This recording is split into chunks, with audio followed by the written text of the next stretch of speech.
Hi, everybody. Very welcome to today's Warren lecture. I think our lectures are held by our department, Civil, Environmental, and Geoengineering. But I think today we have, folks from other departments, chemistry, chemical engineering, and potentially other people from the Duluth campus. My name is Boya. I'm an assistant professor at the Civil, Environmental, and Geoengineering department. It's as one of the few people also work on the crossover of polymer science and environmental engineering, it is my great pleasure to be able to invite and also introduce our today's speaker, Professor J Whelton. Andrew is a associate professor of civil environmental engineering and environmental and ecological engineering at Purdue University.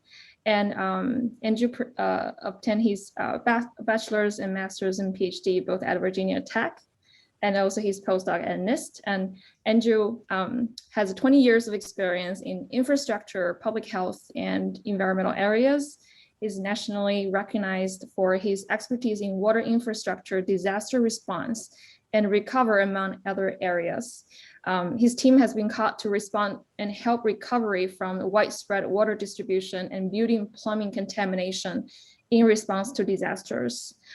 His team's discoveries have promoted government agencies to assist pipe workers and victims of chemical exposure, make public health policy changes at state and local level, and have influenced federal water contamination research efforts. And I believe these are the kind of influence that we all and students and our research hope to accomplish. Professor Whelton previously also worked at U.S. Army National Institute of Standards and Technology and University of South Alabama and other private sectors. So with that, I'd like to turn the stage over to Andrew. So I am going to talk a little bit about plastics and polymers and infrastructure in the environment.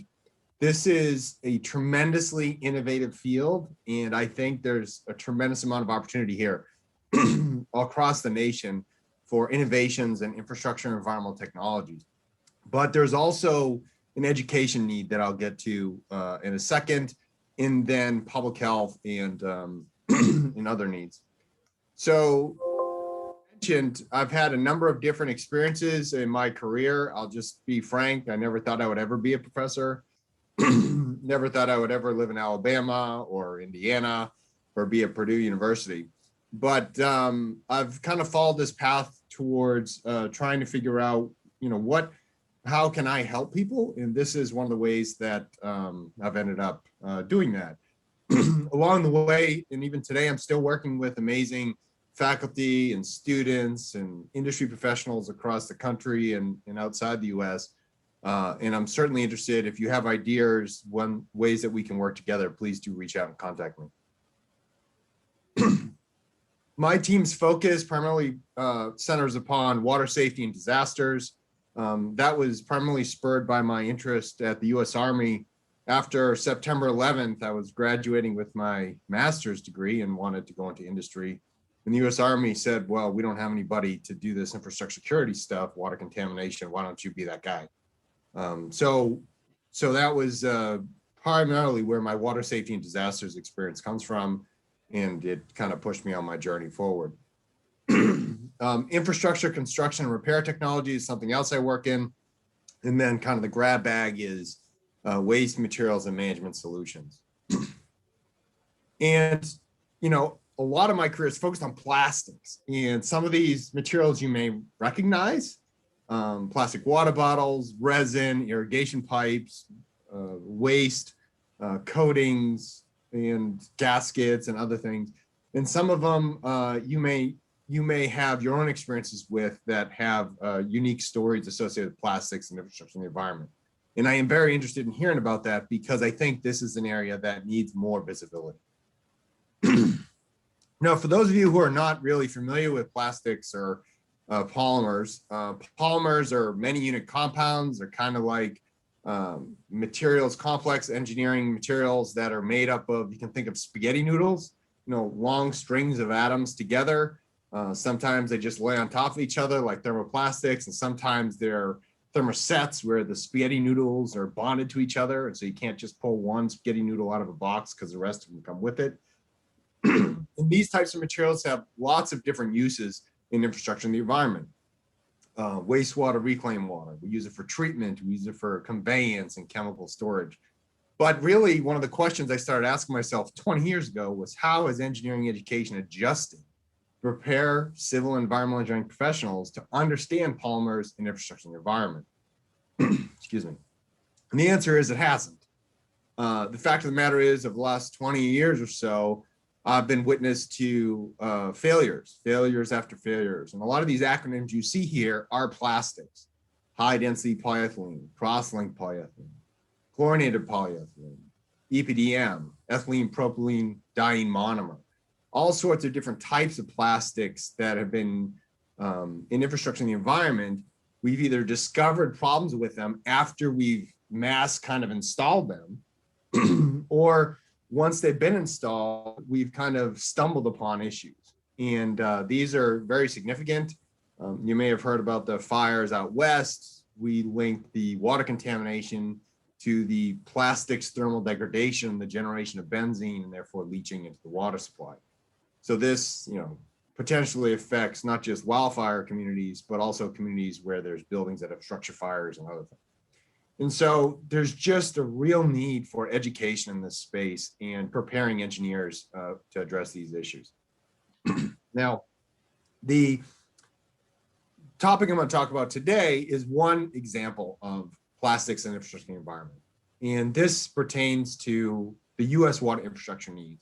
So you hear a lot right now in DC, they're talking about infrastructure bills and giving $5 billion for infrastructure repair. Quite a bit of that will be going towards water pipes, drinking water pipes, sewer pipes, sanitary sewer, storm sewer for utilities in cities, probably even your own where you live today. And this is because many of these materials, these concrete, these metal materials, are 50 to 100 years old. And so they need to be either repaired or replaced. And this can be extremely costly. And so if I was to tell you we can use a technology that is 60% less costly or 80% less costly, you as the infrastructure owner may consider this. And that's what communities are doing across the country right now. They're using plastics because plastics can be 60 to 80% less expensive, which means that you, as say a mayor, get to fix about twice the number of pipes that you were going to fix in the first place. One of the other issues is if you wait too long, failures can be catastrophic. What I mean by that is, sinkholes open up, people can have contamination in the bays and rivers because of sewage overflows, and it's a lot more costly when you have these problems. Now, what I'm going to talk about today is this technology called cured in place pipe.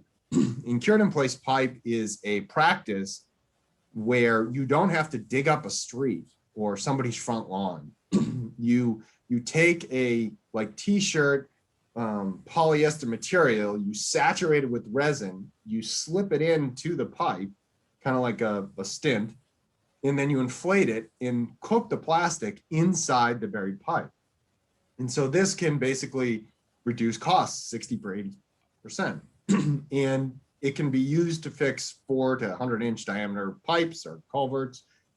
And you can repair pipes within a couple hours instead of digging up the trench and having people route traffic around and watch out for falling in the hole and being on a water service or such for days to weeks. So this is a very interesting technology that has been arriving in the US in 1975, but has been growing and growing and growing. And by 2026, 40% of its $3 billion business will be in the United States. Now, with this polymer-based technology, they take these saturated tubes called uncured resin tubes. They put them many times in refrigerated trucks because they put chemicals in these saturated resin tubes that are designed to react to cause the plastic to start hardening when you raise the temperature. So they transport these in refrigerated trucks. They bring them on site. They slip the tube into the pipe, and they cook the plastic either with thermal treatment like steam or hot water, circulating it or blowing it through, or they use UV light. So they drag a UV light truck down the middle of the pipe, shines UV light, and facilitates polymerization, or basically the manufacture of plastics.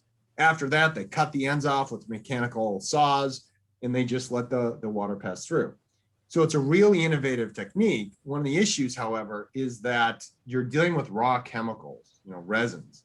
And these resins have a lot of VOCs in them, a lot of volatile materials. And so because of that, there's a potential for release of these materials as well as exposures to human health and the environment.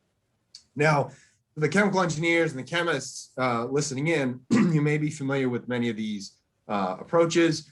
Back 40 years ago, the composites sector, the people that make marine systems, aircraft, spacecraft, boat hulls, they did a lot of this research where they said, what types of resin systems and initiators and monomers should we use to make these composite materials? And so today for CIPP, we use polyester, vinyl ester, and epoxy. Generally, epoxy is not used unless it's for pressure applications or for drinking water applications. For sewer applications, we're using polyester and vinyl ester resins because they're cheaper. Styrene-based resins, so styrene's the monomer unit. That's 80% of the market today. Non-styrene-based resins are being used, but they're a lot more expensive, which is why they're not used as much. There's different ways to insert that tube sock basically into the pipe. And then there's also different curing methods that I mentioned before, thermal and UV light. And then after you cook the pipe or expose it to UV light and cause polymerization, you have to cut the ends off and you basically blow air in to cool the system down so you just don't open it up. Now, what I'm going to show you here is that on the left, that's an uncured polyethylene terephthalate felt resin tube that is saturated with resin. In the blue is just a catalyst that's in the resin, but there is resin there, and you can see the vapors on the left there. So this resin tube has not yet started cooking, but when you raise it up to temperature, it does start cooking itself. What you see there on the left is an exhaust pipe where it's blowing out the steam waste.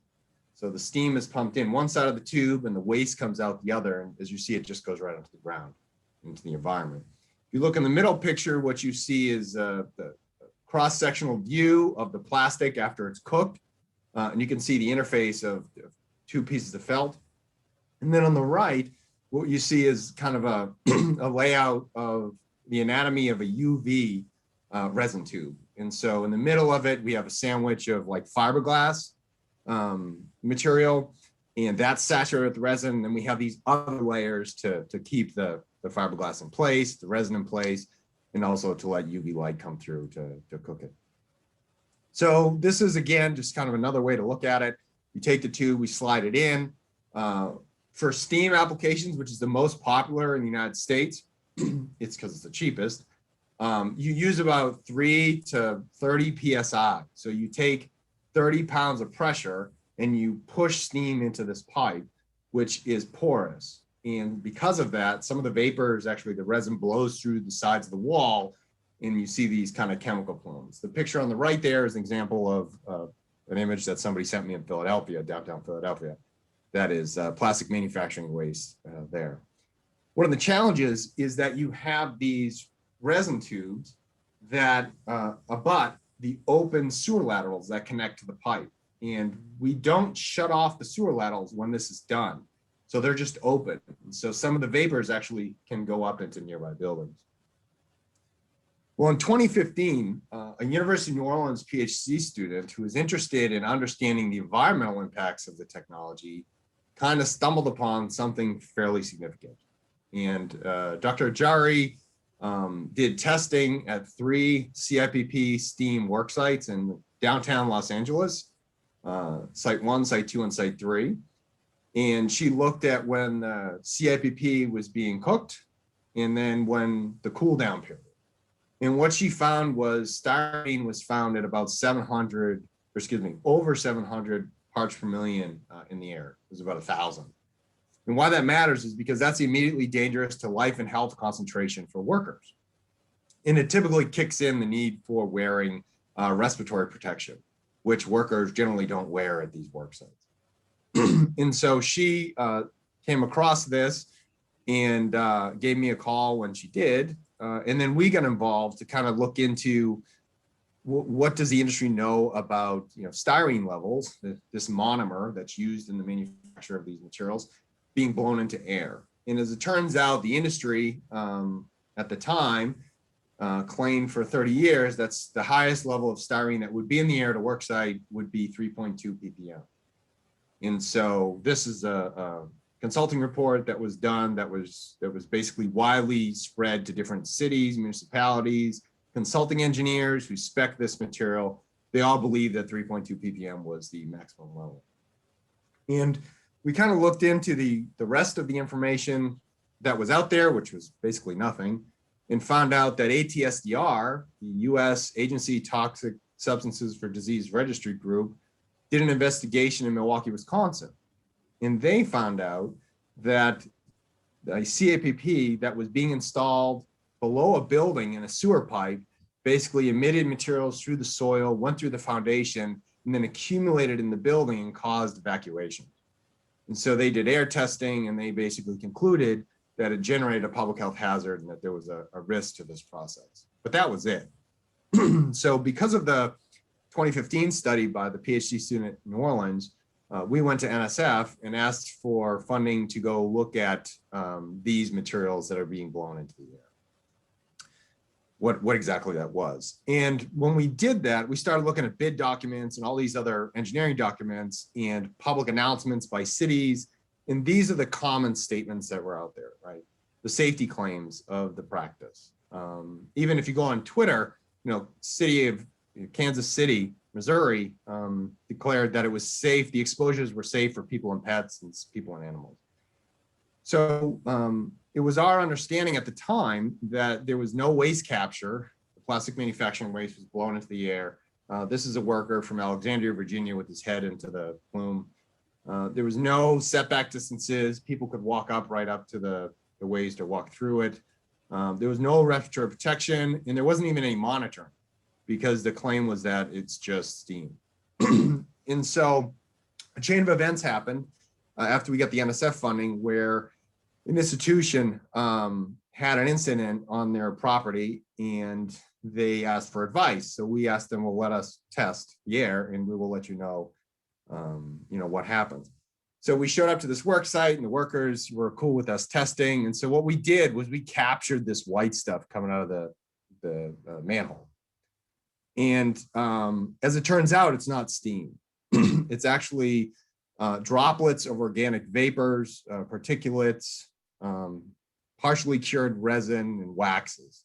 To kind of give you some perspective here, what you can see is on the right, the layer of floating organic solvents is on the left. So there's just so much organic solvent saturated in the water, which is below, the phase below, that the organic solvents are floating on the top.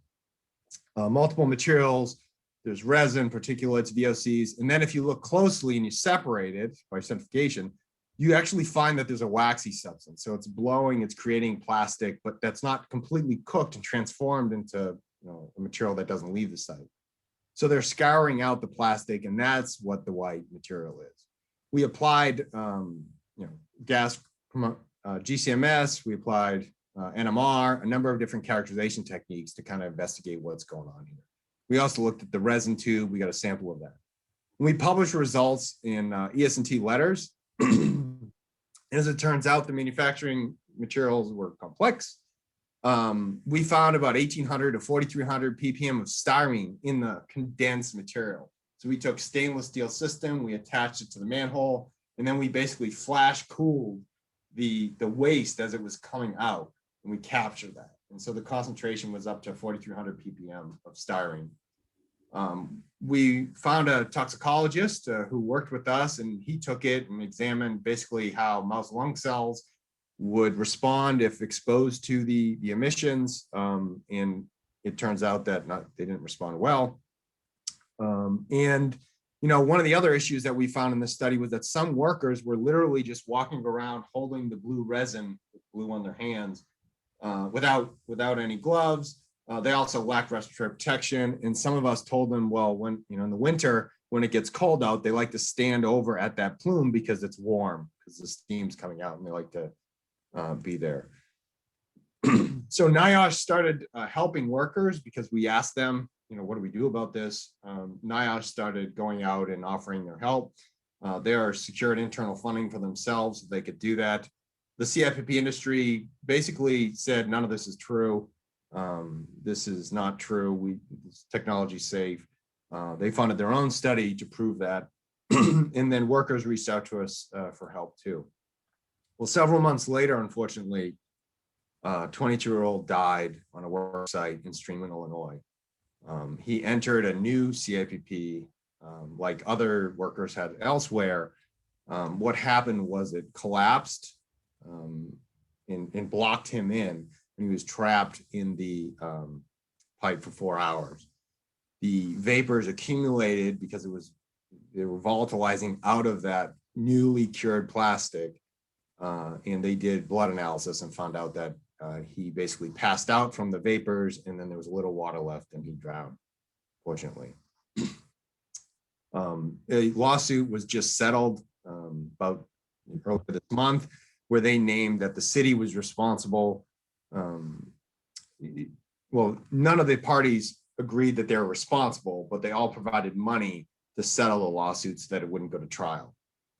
So the city was involved, the consulting engineer was involved, the CIPP company was involved, the city safety, the CIPP safety company, or the company that the CIPP company hired to teach them how to be safe, and then the resin company were all involved.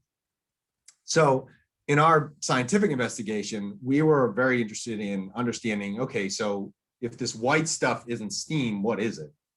And so we went to the material safety data sheets. And as it turns out, material safety data sheets don't necessarily tell you what you might be exposed to during manufacture, before manufacture, or after manufacture. Something that we didn't necessarily understand initially. So here's one CIPP resin material safety data sheet. It lists 3 chemicals, and then we characterize the resin, and a number of chemicals that were not there were showing up in the resin. And these are all confirmed. These aren't tentatively identified. And so, the question is, from a toxicological standpoint, if we're going to predict the consequences of an exposure to something, many times people are exposed to mixtures. And so it's important that we understand what the mixture is, whether it's a dermal exposure or an inhalation exposure. And for those polymer chemists and chemical engineers in the audience and polymer engineers, you know that initiators are designed to be added to polymers to facilitate polymerization or cross-linking in these applications. And they sometimes produce other products. And that's great from a material innovation standpoint, but it's a challenge from an environmental situation where we have people in direct contact with these materials. And so it does turn out to be that the industry really hadn't thought about these exposures and these other products that were being created that workers were being exposed to. And as I mentioned, 20, 30, 40 years ago, a lot of composites work was done where people started understanding, for example, styrene monomer could oxidize to styrene oxide, could oxidize to other products. And these other products we were finding in air, and we were finding in water and in other materials. So the CIPP use in society today was basically established in a vacuum without any tethering to what we've learned 40, 30 years ago. There's also chemicals, or there's residual left inside these new plastics that can volatilize out and leach out. And what's really interesting is the chemistry and the byproducts that are created. Nobody yet has elucidated, what conditions cause what types of residual to be left in the product. That's something that we're working on. So taken together from a chemical standpoint, an exposure standpoint, the industry for 30 to 40 years said it's only styrene that they're using, but in fact, it's a whole bunch of different materials. Some of them decompose into others, and then they can be found, being blown into the air as well. So our 2019 study came out and confirmed that, styrene vapor was in the air at notable concentrations, but we also found methylene chloride being blown into the air and phenol as well. So again, it kind of goes towards it's not just styrene, there's other chemicals that are present, and the industry hadn't considered those. Many people are using photoionization detectors, the device you see on the right here. They can be like $3,000. They give you a number and they say that they can be calibrated for styrene vapor. But our testing of the devices showed that they can be 10 to 100 times, 10 to 1,000 times off in the actual concentration. So we did an actual sorbent tube sample collection of the vapor, and then we also had a PID running real time, and so we're able to compare the results, and they can be 1,000 times off. And that's generally because the devices are bombarded with interferences and all other types of environmental conditions at CIPP work sites. Regardless of that, contractors are still using them in their studies, and I'll show you something in a second about that. Workers, workers also, what we found is what workers do results in the discharge of certain chemicals in the air. And so workers in one work site basically installed cured CIPP, that's styrene-based resin, and then they use a non-styrene-based resin on something else, but they always use the same equipment. They don't have like a clean set for styrene, a clean set for non-styrene. So they basically cross-contaminate their equipment. And so just because you're having a non-styrene CIPP installed doesn't necessarily mean that styrene and other types of VOCs found in that resin won't show up at your other work site. Something I mentioned to Dr. Novak earlier was in this work, we've teamed up with pulmonary toxicologists who let us study with these emissions to look at what the in vitro response is of exposing the collected material from multiple work sites. We looked at 4 work sites where we collected the emissions. We normalized them all against styrene loading. So the only difference was the non-styrene compounds. And what he discovered was that there was differential toxicity associated with this exposure. So you can't necessarily just assume styrene is the only contaminant in a chemical mixture that you have to worry about.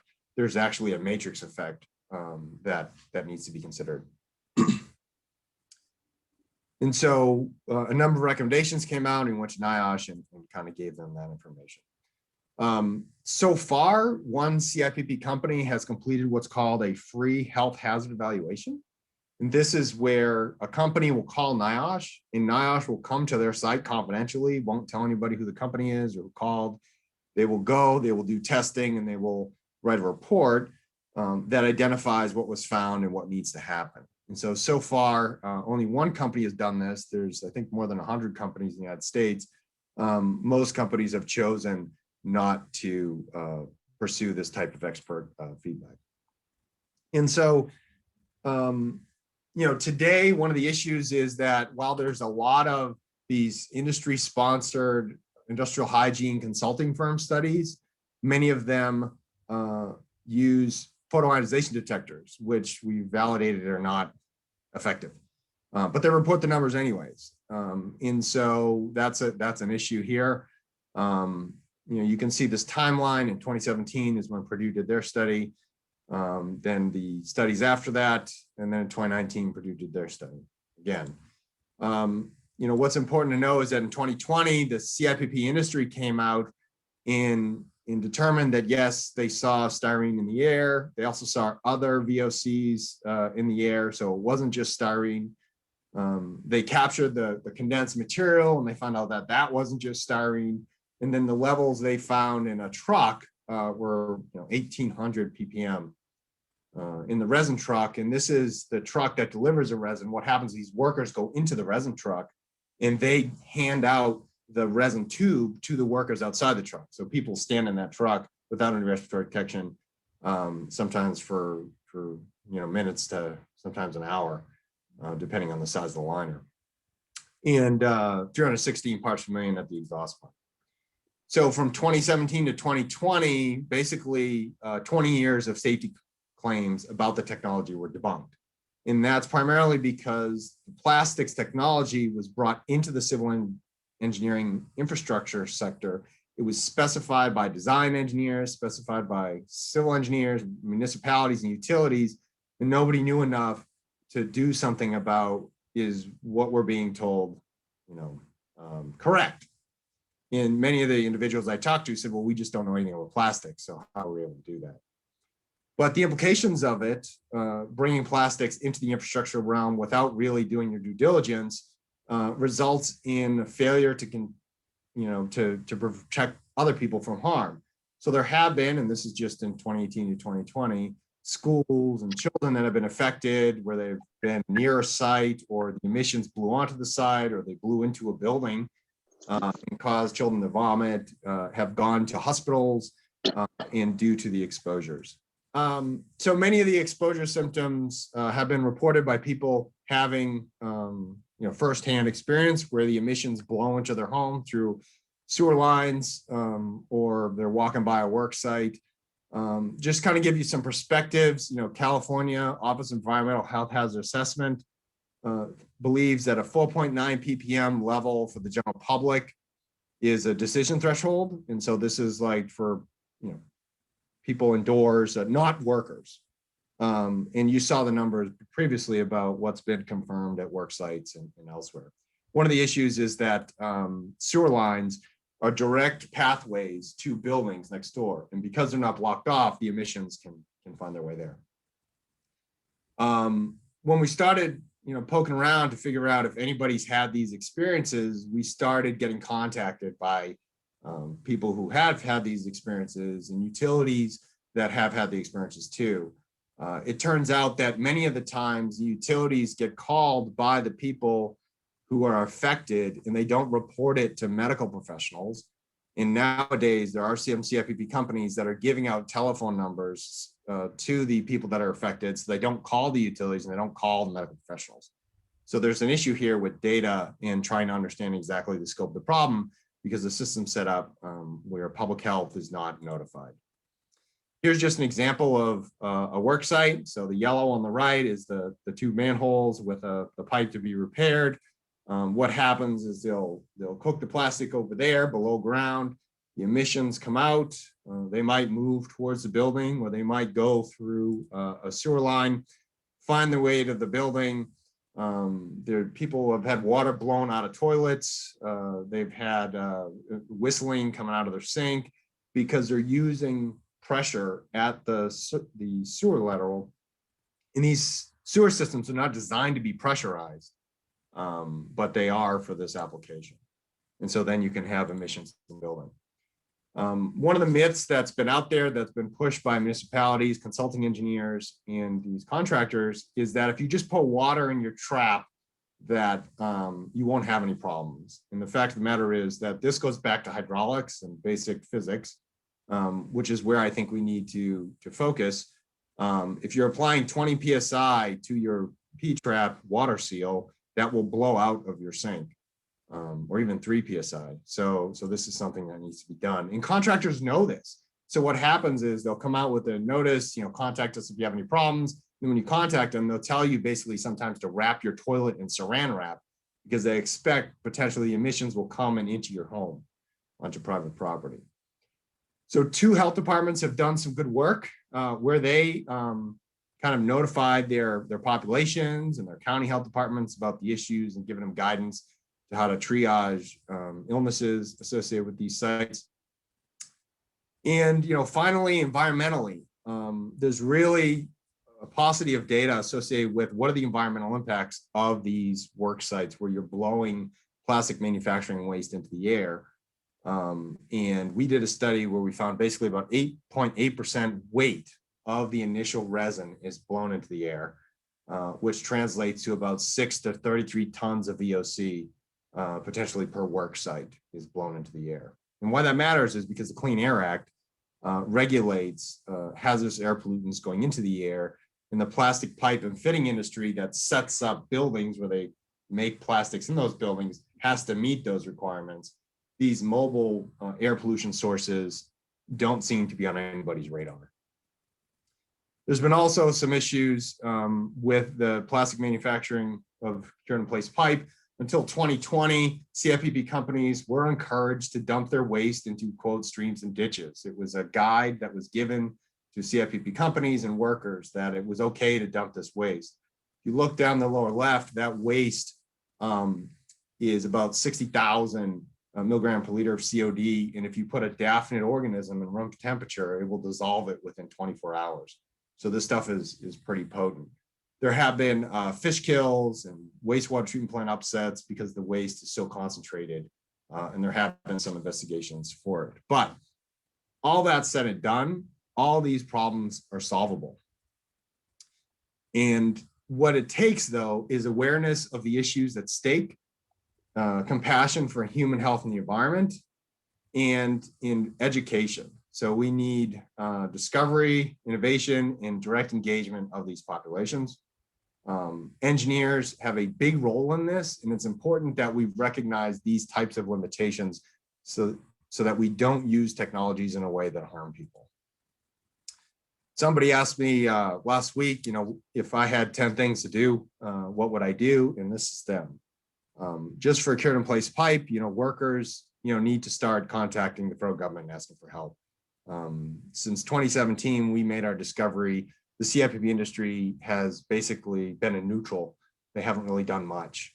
So because of that, and because of the continuing risk of harm to workers, short-term, but also long-term, the accumulated impacts, somebody needs to step in and do something. OSHA needs to step in and do something. I've asked them for help. NIOSH is helping, and they could do more. And then pipe owners, the consulting engineers, the people you train, maybe your alumni, right? They spec these materials, and they're just taking the construction specifications from the CIPP company and then pushing them in. Well, those CIPP construction specifications are part of the reason why we are where we are, because we haven't had people informing those practices. And so CIPP companies and material innovators can upgrade their practices, capture the waste and treat it, avoid high VOC resins, and then change a resin and curing chemistry. So if you're not going to capture the waste, and we're continuing to allow people to be exposed to it, whether they be workers or children, we need to make sure that the chemistry is different so that it doesn't harm them. And then one thing that hasn't really happened is environmental regulators didn't even really know this technology existed, that people going around manufacturing plastic pipes outdoors in neighborhoods without any engineering controls or PPE. And so they need to take a hard look at whether or not there's any Clean Air Act or Clean Water Act issues. And throughout this entire process, we've helped workers. We met with 50 CIPP companies right after our 2017 study came out. And the goal is to get the information into the hands of the people that can make decisions, so they can better protect their workers, because many of these workers are their friends, their colleagues, and even family members. And with that, I will stop talking. So thank you so much for the opportunity to talk with you today, and I'll pass it back.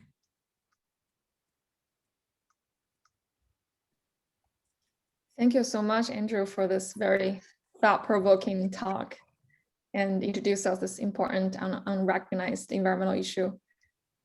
We'll open questions to everybody. Please feel free to unmute yourself and ask questions. You can also submit your question through the chat, and I can ask it for you.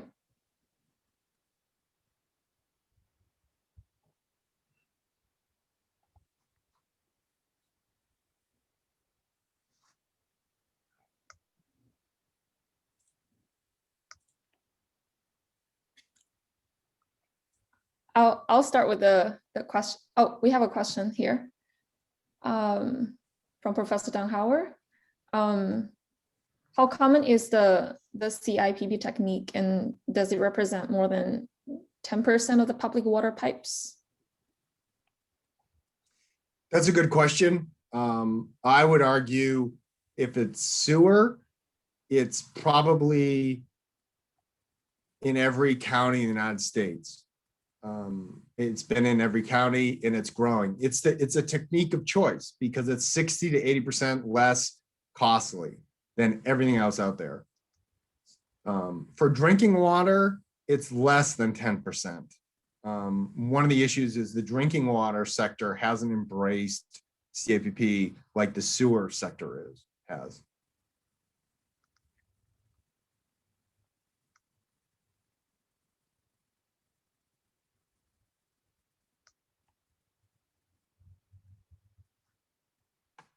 So I would posit out there, has anybody heard of this before or seen it?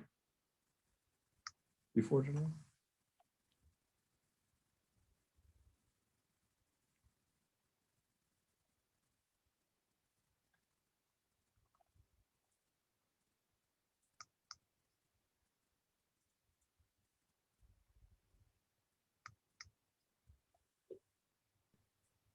Okay, I didn't know why I cannot unmute myself. Sorry. I have not. Yeah, I'd like to hear other people's perspective. Yeah, Okay, sorry. go ahead. I interned at the city of Minneapolis almost 3 years ago now, and they actually used it there. I would like review footage. They videotaped the sewer pipes, and I would say whether or not they should use cure in place pipe to fix it. So it's kind of interesting seeing it 3 years later that it's actually such a problematic technology. You know, you had no idea back then. It wasn't even discussed really. But yeah. So there's issues with this technology from, as Caleb mentioned. So when they line it, they typically do CCTV. You know, they basically throw an iPhone on a string and put it down the hole and take video and see if there are any tears in the new liner, or if there's any pinholes. And there's a number of different defects that are being found in CIPPs that have been installed, because it went into industry so fast that there really wasn't much QA/QC. And the QA/QC was, can you get it in the ground? Is it the color you want? Are there any crazy imperfections? The city of Los Angeles had, I think it was miles of CIPP delaminate years later. The city of Hartford had a situation where they had UV CIPP delaminate 6 months after they installed it, and it caused the sewer to back up into like an entire neighborhood and damaged all these homes. So there's still a lot of science that has to go into understanding what materials are making, QA/QC, in making sure that the product you get is what you wanted. Okay, we have a couple people responded that some of them have heard, but not have heard the health effects, and people haven't. I think most responses people haven't heard about it. And with some other questions from, I think from Paige, have you or others studied the chemicals that leached out of these CIPP pipes into drinking water? We would like to. So one of the issues is the industry prefers nobody study it.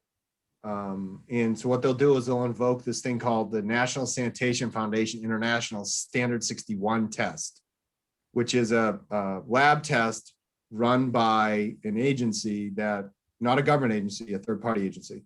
And they get paid by that company to do the test to validate that their product doesn't pose a problem.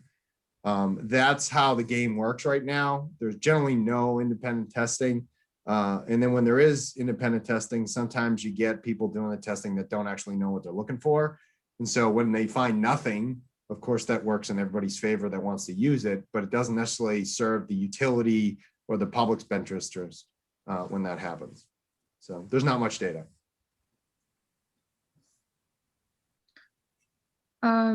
Another question from Professor John Gulliver. How do these materials and techniques get into the environment with our proper environmental impact testing?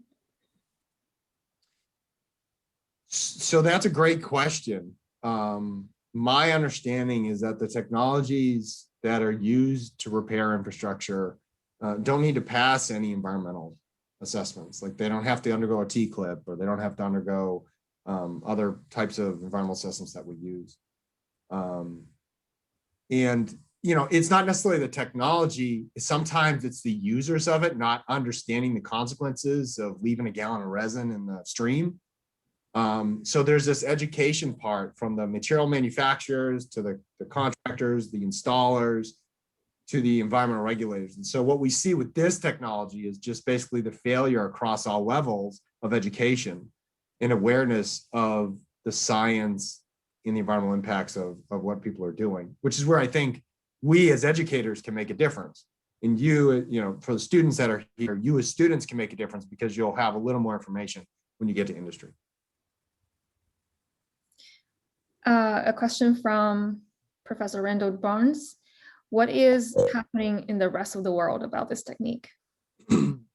So in France, there was a study done by industrial hygiene group at University of Grenoble, and they didn't even know about this practice. So they just did some testing of urine of these workers and basically concluded in their paper, oh my gosh, looks like these workers are exposed to chemicals. So the industrial hygiene community really hasn't been involved that much in this technology because they assumed that all the issues were resolved years ago. So it's widespread. It's used on all the continents except Antarctica. It's growing in the UK, in Australia, in Germany. It's being used. But from a peer review standpoint, really the only peer review work now is coming out of Denmark, Norway, and the US. A question from Megan Brockman. Should civil environmental consultants stop spacing for these techniques? Or is there a way to use it safely? I think this is for, I think many of our students are going to be consultant and probably gonna have to adopt these technologies. So in 2017, when we found that workers were standing in these complex plastic manufacturing waste plumes, my concern was saying, well, it's fixable, just fix it. And you don't have to really stop. You just, but in 4 years, the industry has chosen not to fix it, basically. There's widespread issues still associated with that. I mean, you can go on company websites and see pictures of workers handling the resin tube with their bare hands. I mean, companies are advertising this is their product and they got workers there unsafe. So I think there's an issue, and the only way that you can change that is financially requiring stringent controls in your construction specs. So if the contractors won't adhere to the construction specs, then they don't get the bid. And that's just as simple as it goes. One of the issues, however, is these contractors are going to politicians to put pressure on the DPWs to prevent them from making their construction specs more tighter, because it's going to cost them more money. So they use that as the angle. You don't want your CIPP to cost you more money. Don't change construction specs. And so the engineers are sometimes caught in the middle. In other times, consulting engineers have told me that if they don't recommend CIPP, they'll be let go as the city's engineer, and they'll go to somebody else to get it done. So I think there's this complicated issue, but I think for all engineers, we have to fall back to protecting human health and welfare. If it's a worker, if it's a child, I don't think it matters. We're supposed to have some role in that, and that's a hard decision. Yeah, I also wonder, just follow up that question is that from what you've shown, that there's also emissions into indoor air quality, and as well as you also mentioned that this is against Clean Air Act. Even we just, so we do, let's say we do protect our workers with respirators and proper handling of the chemicals. There's still a lot of emissions to air. Is there interest maybe from EPA and or a state level that is interested in regulating or push the industry to go another route? Yeah, so I think EPA has a responsibility to get involved to figure out if there's a regulatory issue here. I don't know if they've done that. I do know several years ago, they called me and started repeating verbatim the industry's propaganda guide that told people to dump waste into streams and ditches. So I think they need to learn up and get up to speed on things. And I don't know if they should be regulated under the Clean Air Act. I think there's a question about whether they should or should not be, but that's not my decision. That's a regulatory decision. Another question from Phoebe Keys. This may be out of the scope of the talk, but are these workers unionized or and have the workers union being involved in this? So my understanding is that they're not unionized. Generally, I've heard of some people being associated with the pipe fitters union, but not the majority of them. And if you look on like Reddit and some other places where they explain their experiences, some of them will say, you know, I travel all the time. I didn't have a family life. Because what happens is they jump manhole to manhole, city to city, state to state. So a company in Florida may drive up to Indiana for a week and do some work, and then may be in Delaware the next week. And so it's a very tough on the road kind of job. And during the pandemic, they've been doing this, right? So construction basically didn't miss a beat while many people were at home. And so, you know, it's a lucrative job, they tell me, but it's very demanding, and they don't necessarily have representation. Yeah, and another question from Adele Sarouche. Are there any use of the cold cure resin used in CIPP, which seems to be more safe? Is there any reason for using what? Cold cure resin? Oh, yeah. So there are new resin systems that are being adopted that are ambient cure. And so they're using for sewer laterals, like private sewer laterals and stuff. One of the issues I was told with that is you only get about an hour. Once you take it out of the fridge, you got about an hour before it hardens up and you can't like move it around anymore. So there is potential for ambient cure applications. One of the issues too is like UV CIPP doesn't blow steam into the pipe or hot water recirculating. So the emissions profiles from each of these processes is probably quite different. And systems that have low VOC resins, right, where there's, you know, they've started the polymerization, so they have less VOC present, probably pose less of a hazard than those that are, you know, probably less expensive and thermal based. Yeah, I wonder if that would, you know, if there's a quantitative number on the amount of emission can be reduced by just using maybe UV based methods. And a lot of consulting engineers, in the city said, okay, so what? So what do I do? Right? Tell me what to do. I need to do something. And the answer is, well, nobody's funded the work to determine if one's better than the other. But if you go talk to the sales reps from each of those, they'll say that theirs are better. So I think that would be a great study for industry to do, is to look at the comparative emission from different processes at a replicate number of sites. yeah, and is UV curing method more or less or same price as? No, it's can be 2 to 4 times more costly. So the UV curing has a thinner wall thickness, and generally because the UV light can't get deep. So they use fiberglass as a reinforcement. So it's a more costly reinforcement, it's glass.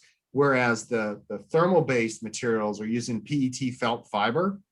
And you can have like 3 to 4 inch walls, right? So these CIPPs can be 3 to 4 inches thick. Whereas for UV, it can only be, you know, thin walls. I see.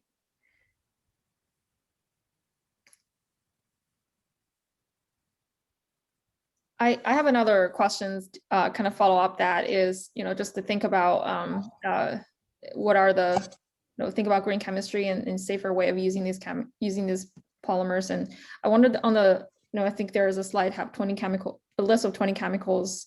And you mentioned there's some initiators that are have acute toxicity. I wonder on that list that you found, yeah, how much is from the polymer itself and how much are chemicals that are additives that it's hard to know, you know, what is the exact composition that potentially can have toxicity? So that's a great question. And the reason why that question's not answered is because 40 years ago when the technology was developed, and 30 years ago, somebody said, well, we'll just work in a fume hood and then we don't have to worry about, you know, XYZ happening.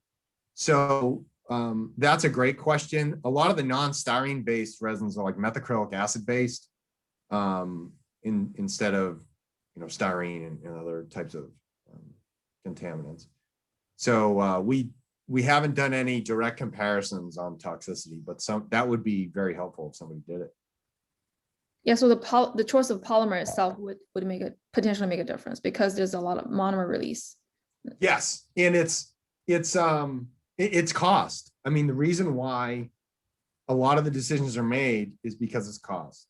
And you have to think about it from the business side of things too. So when a contractor buys the technology or licenses the technology, they sink in a whole bunch of money, and then they have to go use it to make back their money. So once they get into it, it's not necessarily a good idea to say, okay, well, we're going to change that process, because they have risk, they have financial risk exposed. So the innovators need to develop safer technologies. The trainers need to make sure that the people who are using the technologies know what they're doing and basically protect the population of workers around it and the environment. And the regulators need to be aware of the process too, so that they can intervene if they have to. Yeah. Okay, any other questions?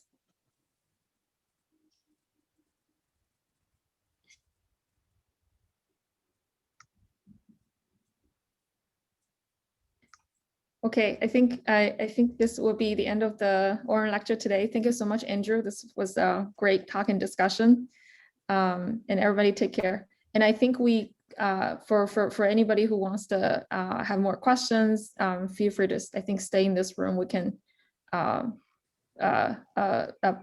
this a little bit longer until 11:30. Thank you.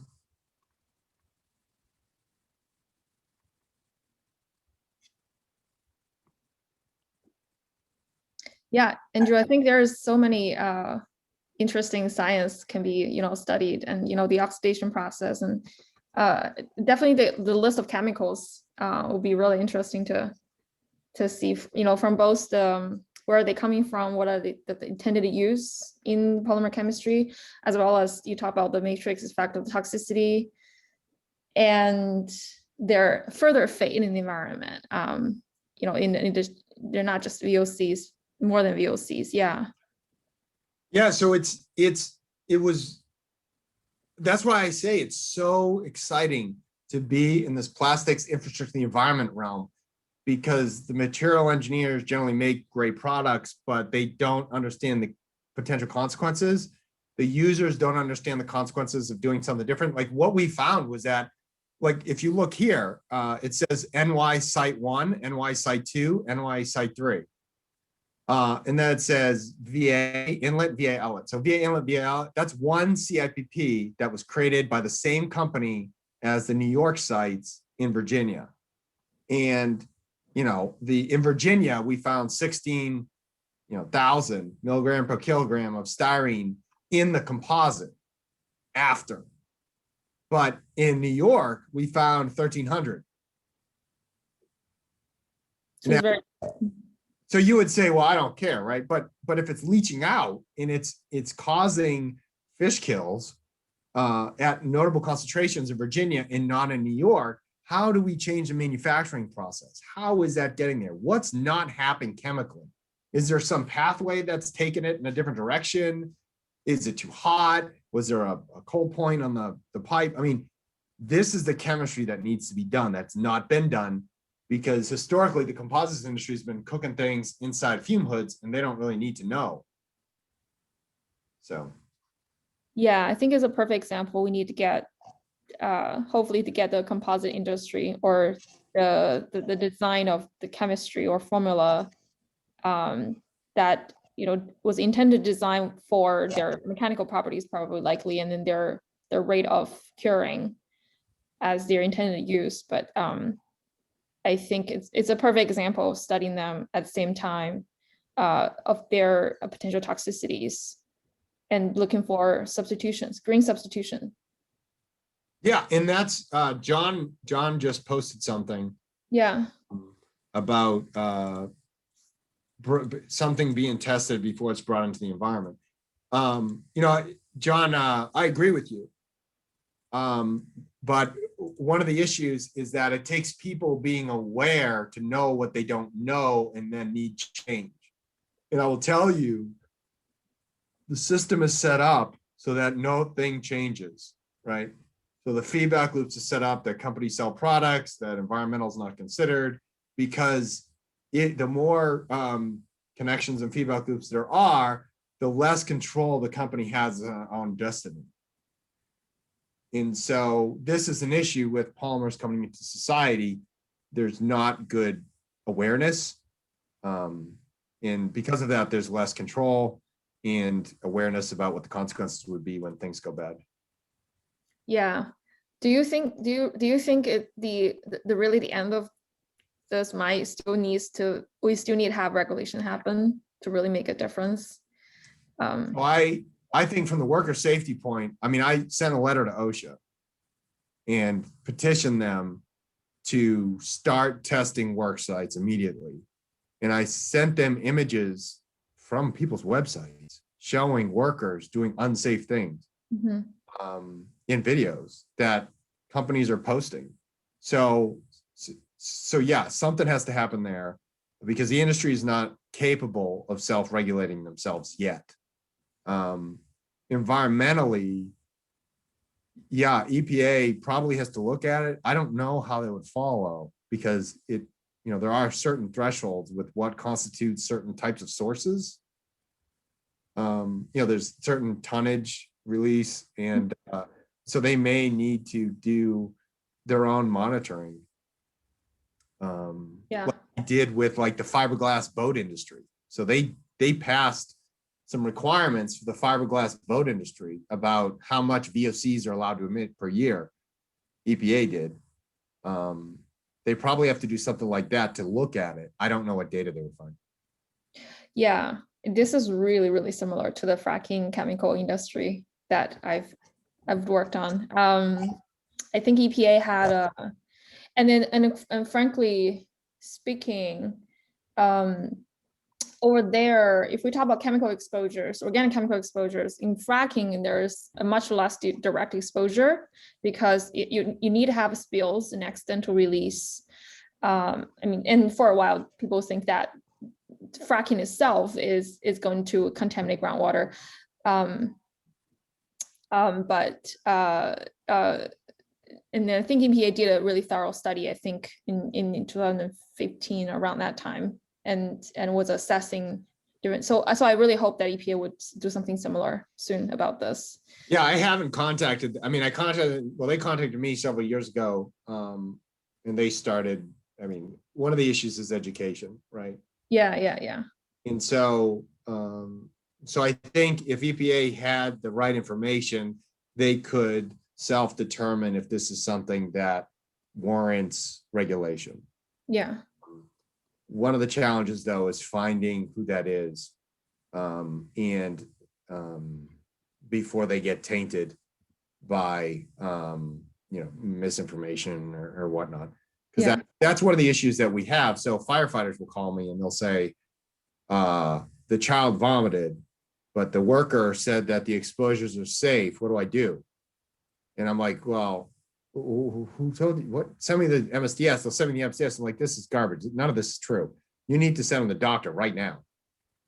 Or we had a nurse practitioner called me treating a patient, and she's like, they brought me the MSDS and it says that he's safe, but he definitely had styrene overexposure. Yeah.